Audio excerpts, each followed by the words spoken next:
Hello everyone, in today's class we are going to discuss about the drainage pattern. In last class we have read about the drainage system and the type of drainage. In today's class we are going to discuss about the drainage pattern. जब भी कहीं लिखा होता है drainage pattern, it means what? इसका अर्थ यह हुआ कि उस प्लेस पर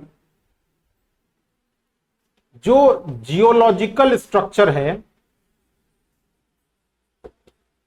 उस प्लेस पर जियोलॉजिकल स्ट्रक्चर और river plus tributary, geological structure plus river plus tributary, इसका क्या जियोमेट्रिकल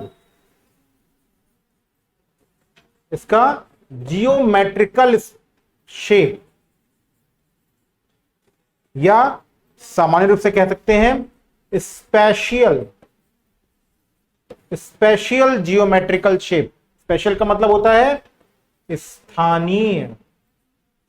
तो जब कभी हम कहें स्थानीय जियोमेट्रिकल शेप तो उसमें तीन चीजें इंपॉर्टेंट हैं। एक तो वहां का जियोलॉजिकल स्ट्रक्चर, क्योंकि जैसा जियोलॉजिकल स्ट्रक्चर होगा वैसा ही बनने की संभावना होती है वहां की स्ट्रक्चर की।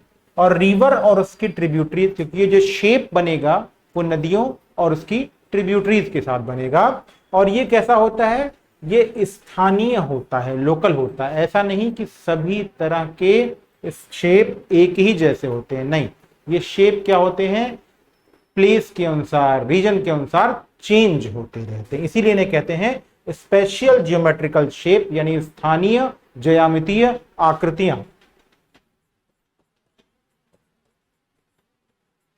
स्थानीय ज्यामितीय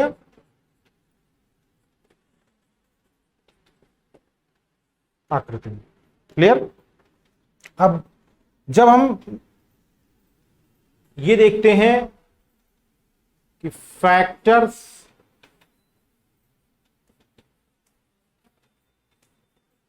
अफेक्टिंग जियोमेट्रिकल शेप, यानी ज्यामितीय आकृतियों को प्रभावित करने वाले कौन कौन से कारक हैं, which factor affects the geometrical shape. तो जियोमेट्रिकल शेप को इफेक्ट करने वाले सबसे पहला जो रीजन होता है, सबसे पहला कारण होता है, वो वहां का जियोलॉजिकल स्ट्रक्चर।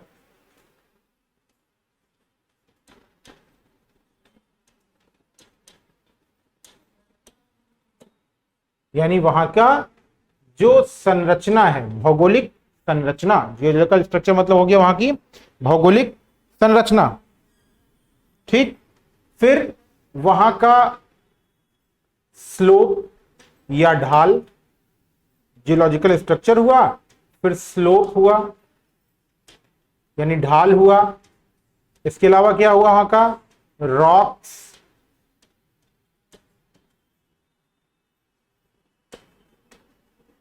कैरेक्टर्स, यानी वहां की जो चट्टाने हैं उनकी विशेषताएं। ठीक, फिर वहां का क्लाइमेटिक यानी जलवायविक विशेषताएं।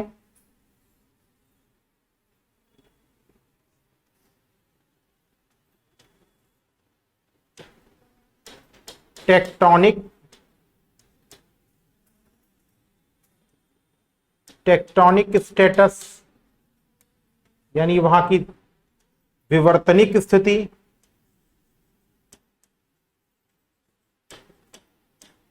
क्लाइमेटिक कंडीशंस, जलवायविक स्थिति।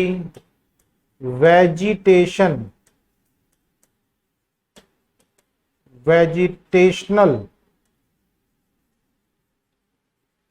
इफेक्ट, वनस्पतियों का प्रभाव।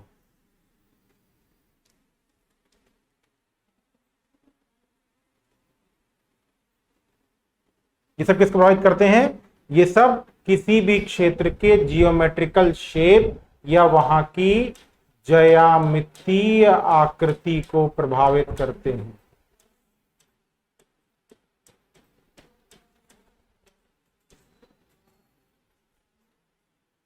ठीक है।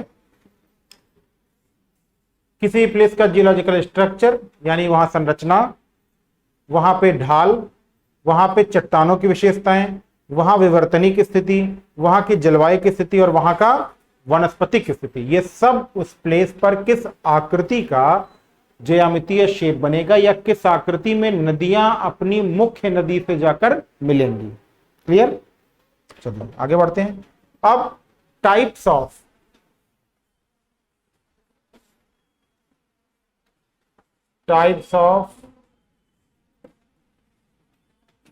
Drainage pattern. Types of drainage pattern यानी अपवाह तंत्र के या अपवाह प्रतिरूप के प्रकार, टाइप्स ऑफ ड्रेनेज पैटर्न। ठीक, अब इसमें पहला टाइप है जालीनुमा या ट्रिल्स पैटर्न। पहला अपवाह प्रतिरूप जालीनुमा या ट्रिल्स।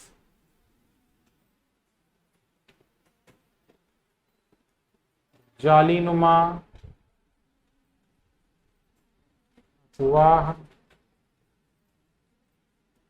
प्रतिरूप या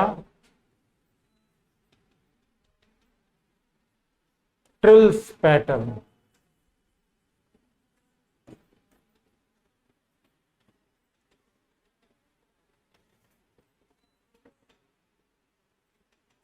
कैसे बनता है ट्रिल्स पैटर्न, ध्यान से देखते हैं। ट्रिल्स पैटर्न का निर्माण तब होगा जब दो पर्वतीय कटकों की स्थिति है। ऐसे दो क्या हैं? रिजेस। ये क्या है? रिजेस है। ठीक है। अब इस रिजेस के बीच में एक मुख्य अनुवर्ती नदी,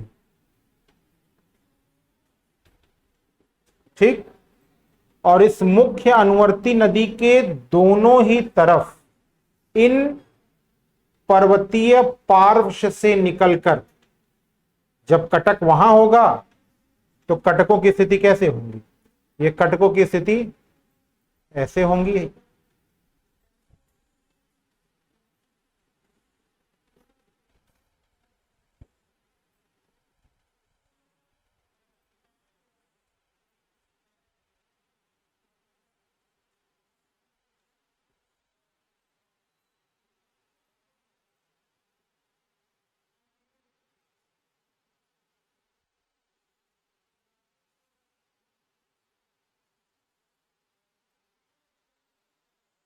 लगातार ऐसे कटकों की स्थिति होंगी, दोनों तरफ से ऊपर उठा हुआ और बीच में मुख्य अनुवर्ती नदी। अब इस मुख्य अनुवर्ती नदी से सहायक नदियों के रूप में क्या होंगी? पार्श्व अनुवर्ती नदियां क्या होंगी? जाकर मिलेंगी। लैटरल कॉन्सिक्वेंट नदियां क्या होंगी? जाकर उसमें मिलेंगी। ठीक यही स्थिति कहां पर होगी? यही स्थिति इधर भी होगी।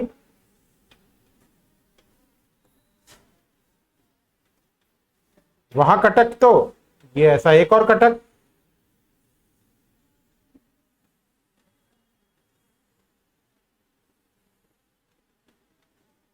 ठीक, ये लगातार यहां भी कटक। अब यहां भी क्या होगा? ठीक वही स्थिति होगी कि एक मुख्य अनुवर्ती नदी बीच से बह रही है और पार्श्ववर्ती नदियां या लैटरल सब्सिक्वेंट क्या हो रही हैं? उस पर जाकर मिल रही हैं।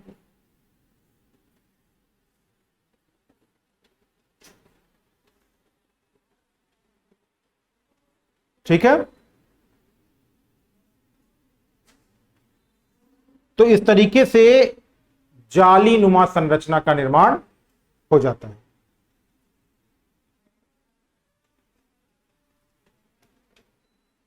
ठीक है। अब इस समय नदियां कौन सी होंगी? देखिए ध्यान से, ये क्या है? ये है मेन कॉन्सिक्वेंट।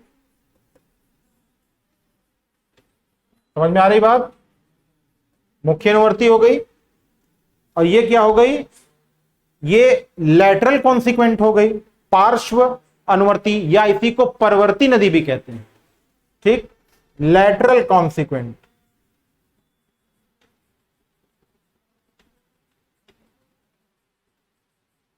या पार्श्व अनुवर्ती।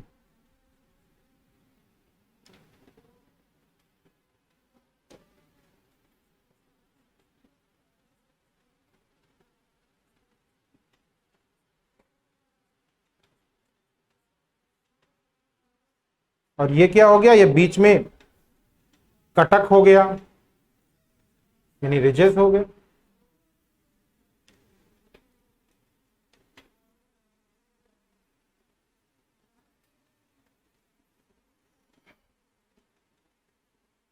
समझ गए बात? आगे बढ़े। अब ये कहां पर होगी, ये स्थिति होगी कहां पर, ये स्थिति होगी वलित पर्वतों पर, होगी ना, वलित पर्वतों पर, या कह सकते हैं फोल्डेड माउंटेन।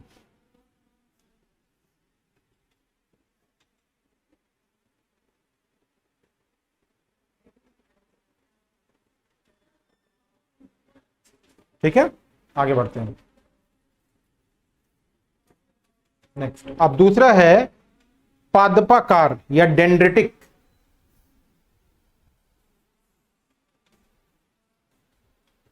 पादपाकार अपवाह प्रतिरूप, ठीक, या डेंड्रिटिक ड्रेनेज पैटर्न।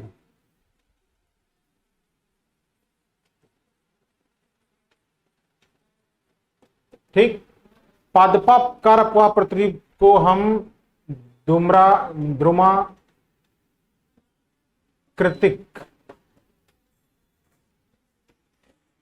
दुमाकृतिक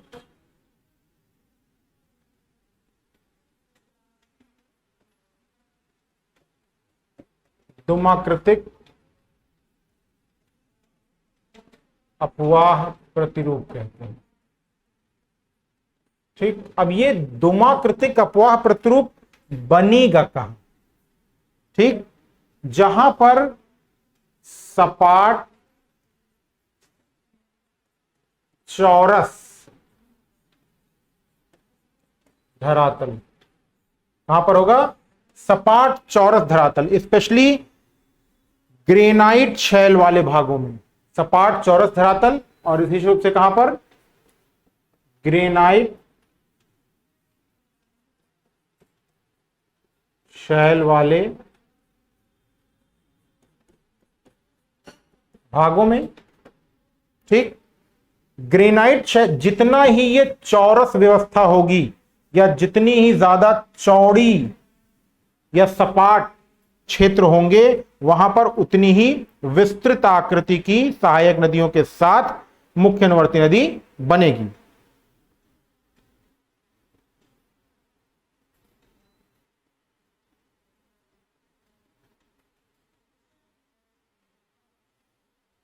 ठीक, देखिए कैसे,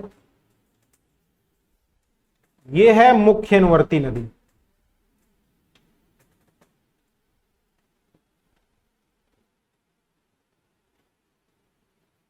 ठीक, इस मुख्य अनुवर्ती नदी में सपाट चौरस भाग से निकल कर आने वाली नदियां मिलती हैं।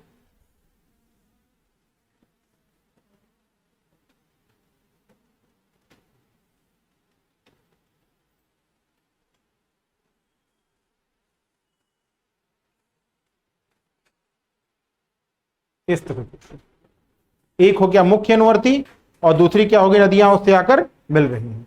अब जितना ही ज्यादा ये एरिया सपाट होगा, चौरस होगा, उतना ही ज्यादा क्या होगा, उतना ही ज्यादा सहायक नदियों की संख्या क्या होगी, बढ़ती है।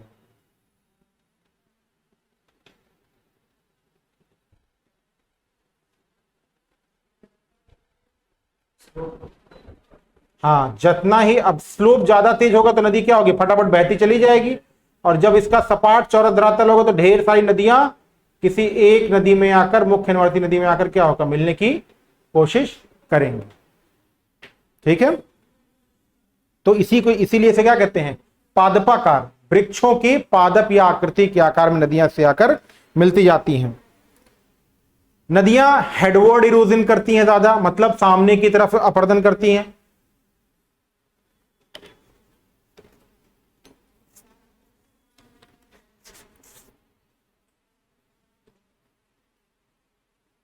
इस बात को ऐसे भी लिखा जा सकता है कि यदि नदियां क्या हों, यदि नदियां इम्परवियस हों,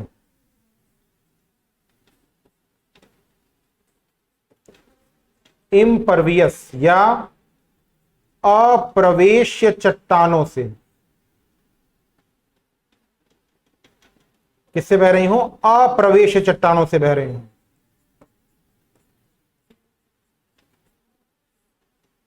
अप्रवेश्य चट्टानों से प्रवाहित हों, तो क्या होगा, नदियां खत्म नहीं होंगी, ज्यादा चौरस होंगी, ज्यादा विस्तृत। जैसे जब आप अपने घर में फर्श पर कभी पानी गिरा दीजिए तो आप देखेंगे क्या होगा कि बहुत सारी अलग अलग धाराएं बन जाती हैं, होगा ना। लेकिन नाली में पानी गिराइए तो क्या होगा, वो एक ही रास्ते से बहता जाता है। तो अगर चौरस व्यवस्था होगी, सपाट व्यवस्था होगी तो ज्यादा धाराएं बन सकेंगी। और अगर चट्टान अप्रवेश्य है तो नदी क्या करेगी, आगे की तरफ इरोजन करती चली जाएगी और उसमें ज्यादा नदियां आकर मिल पाएंगे। लेकिन अगर परवियस है, प्रवेश्य है, तो नदी की छोटी छोटी धाराएं जो बनी हैं वो क्या होंगी, वो विलुप्त हो जाएंगी। इसीलिए कहते हैं अप्रवेश्य। और भारत में ये स्थिति छोटा नागपुर के क्षेत्र में बनी हुई है।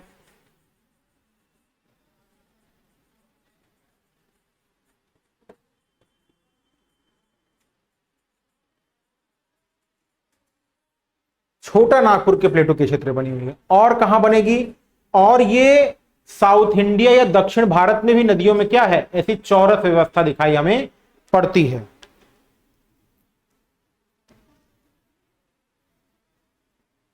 अच्छा, छोटा नागपुर के पठार में कथन कारण में यह क्वेश्चन आ गया कि छोटा नागपुर के पठार में धूमाकृतिक अपवाह प्रतिरूप बनता है।